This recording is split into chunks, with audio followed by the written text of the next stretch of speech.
কেন? কি হয়েছে তোমার?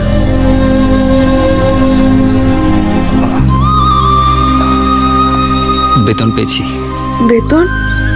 ওই যে তুমি বলেছিলে না মালিকের কাছে বেতন চেয়ে আনতে, তাই ওরা এভাবেই আমাকে বেতন দিয়েছে। বেতন না হয় না দেবে, তাই বলে এভাবে মারবে? এই সামান্য কারণে মানুষ মানুষকে এভাবে মারতে পারে?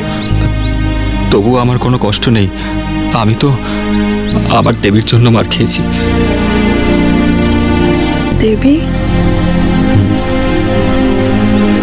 দেবী যে আমার জীবন বাঁচিয়েছে সে তো আমার কাছে দেবী।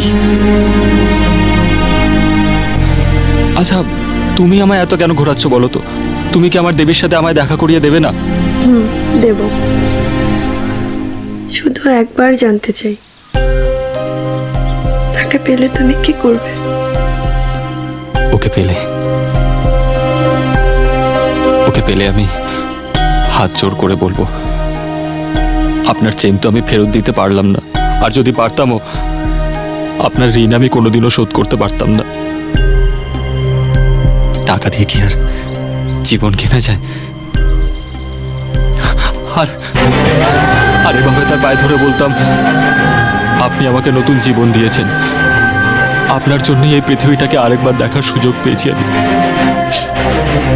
তাই আজ থেকে আমার এই জীবনটা আপনার যখন প্রয়োজন হবে বলবেন, আমি নিজের জীবনটা আপনার জন্য দিয়ে দেব।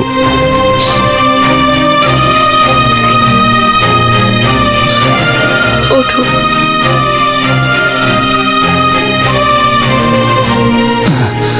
তোমার নাম কি? বিশু। যে মানুষ তার উপকারীর কাছে এতখানি কৃতজ্ঞ থাকে, যে মানুষ তার উপকারীকে নিজের জীবন দান করে দেয়, সে তো অনেক বড় মনের মানুষ।